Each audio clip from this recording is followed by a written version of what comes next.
समय होता था आजमगढ़ का नाम लोग सुनकर के डरते थे, उसके नाम से पहले ही उनको बाहर कर देते थे। होटल और धर्मशाला में रूम नहीं देते थे लोग। ये स्थिति किन लोगों ने बनाई? यहां के नौजवान कहीं उत्तर प्रदेश से बाहर जाते थे, यहां तो नौकरी नहीं मिलती थी, कोई रोजगार नहीं होता था। लेकिन यहां का नौजवान जब उत्तर प्रदेश से बाहर जाता था तो बाहर जाकर के भी उसके सामने पहचान का संकट खड़ा होता था। ये उत्तर प्रदेश बीमार नहीं था, उत्तर प्रदेश को बीमार किया गया था। यह देश 1947 के बाद भी 1960 के दशक तक उत्तर प्रदेश देश का सबसे अग्रणी प्रदेशों में से गिना जाता था। जिन्होंने उत्तर प्रदेश को अपने परिवार के लूट का एक अड्डा बना दिया था, जिन लोगों के कारण पहचान के भीषण संकट के दौर से उत्तर प्रदेश को गुजरना पड़ा था, वे उस बीमारी के कारण थे और उस बीमारी को समझने की आवश्यकता है। यह उत्तर प्रदेश बीमार नहीं था, उत्तर प्रदेश को बीमार किया गया था। यह देश 1947 के बाद भी 1960 के दशक तक उत्तर प्रदेश देश का सबसे अग्रणी प्रदेशों में से गिना जाता था। देश के अंदर उत्तर प्रदेश का योगदान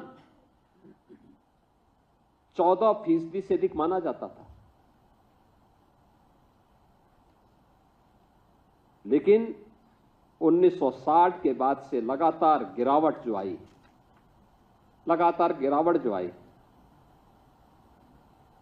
1990 के बाद लगातार इसमें और तीव्रता के साथ ये गिरावट आती गई और 2017 आते आते उत्तर प्रदेश का देश के विकास में योगदान 8% से भी कम हो गया था। हर शासन की योजना में उत्तर प्रदेश पीछे होता था। क्या खाद्यान्न उत्पादन में, क्या प्रदेश के अंदर इंफ्रास्ट्रक्चर में, क्या इन्वेस्टमेंट में, किसी भी फील्ड में उत्तर प्रदेश एकदम पिछड़ता गया। यहां के नौजवान कहीं उत्तर प्रदेश से बाहर जाते थे, यहां तो नौकरी नहीं मिलती थी, कोई रोजगार नहीं होता था। लेकिन यहां का नौजवान जब उत्तर प्रदेश से बाहर जाता था तो बाहर जाकर के भी उसके सामने पहचान का संकट खड़ा होता था। आज मैं देख रहा था आजमगढ़ का नौजवान भी जब यहां पे चयन हुए हैं, आजमगढ़ की बेटियां भी जब चयनित हुई हैं, मैं देख रहा था एक समय होता था आजमगढ़ का नाम लोग सुनकर के डरते थे, उसके नाम से पहले ही उनको बाहर कर देते थे। होटल और धर्मशाला में रूम नहीं देते थे लोग। ये स्थिति किन लोगों ने बनाई?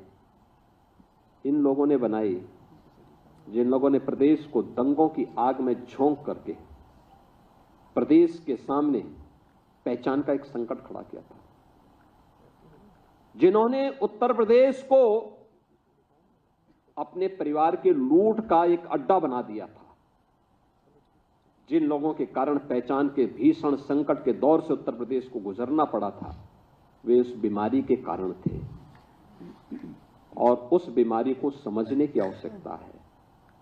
और ये आपका सौभाग्य है। याद रखना, कार्य कोई बड़ा नहीं होता, कोई छोटा नहीं होता। जहां अवसर मिले वहां अपनी प्रतिभा का भरपूर उपयोग करिए और याद रखना, आगे के बढ़ने की संभावना अपने आप आपके जीवन में आती हुई दिखाई देगी जब भी आप ईमानदारी के साथ, पूरी प्रतिबद्धता के साथ अपनी जिम्मेदारियों का निर्वहन करेंगे। तो न केवल आपके लिए आगे बढ़ने के अवसर होंगे, बल्कि प्रकृति और परमात्मा की कृपा भी आप पर उसी प्रकार से बनेगी जिस प्रकार से आपने इस पूरी व्यवस्था के साथ देखा होगा।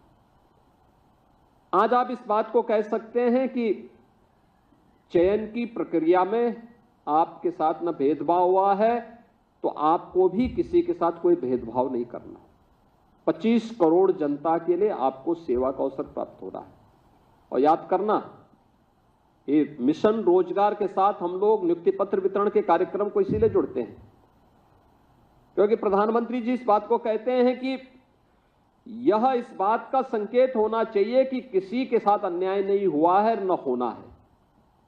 तो अगले व्यक्ति की भी गारंटी होनी चाहिए कि वह भी इस बात की गारंटी के साथ जुड़े कि कोई भेदभाव हम भी नहीं होने देंगे, न करेंगे।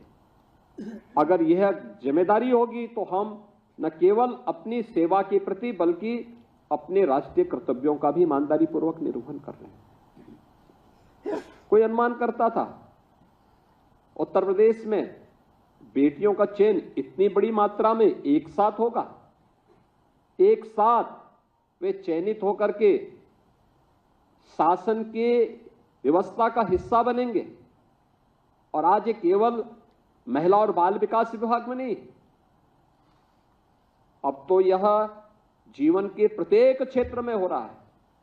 उत्तर प्रदेश पुलिस में अभी 2 महीने पहले हम लोगों ने 60,244 पुलिस भर्ती की प्रक्रिया को संपन्न किया। इस 60,244 में 12,045 केवल बेटियां भर्ती हुई हैं। 12,045, एक ही भर्ती में 12,045 बेटियां भर्ती हुई। याद करिए, 1947 से 2017 तक उत्तर प्रदेश पुलिस बल में केवल 10,000 महिला पुलिस कार्मिक थी।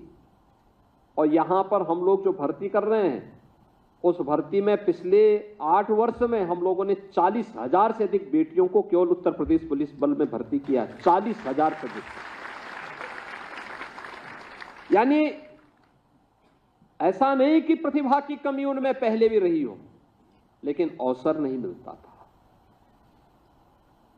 1,56,000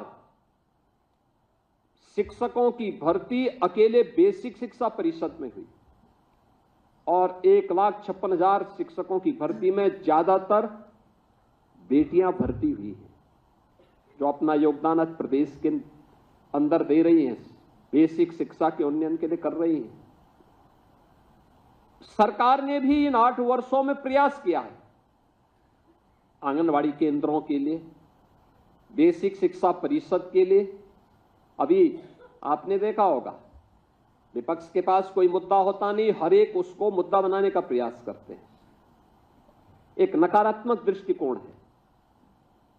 जिन लोगों की नकारात्मक दृष्टिकोण ने प्रदेश को बीमारू बनाया था, आज उनके द्वारा उठाए जाने वाले वे नकारात्मक मुद्दे फिर से प्रदेश को उसी झंझावत में, उसी जाल में उलझाने का प्रयास करते हैं।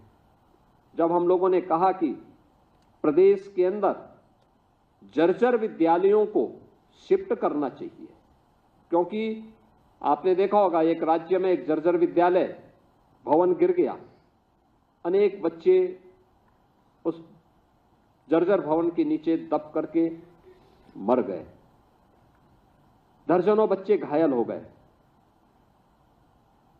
इस जनहानि, जो बच्चे चले गए, जो गंभीर रूप से घायल हो गए, क्या उनको कोई भरपाई कर पाएगा? लेकिन बीमार मानसिकता किस रूप में कटघरे में खड़ा करने का प्रयास करती है।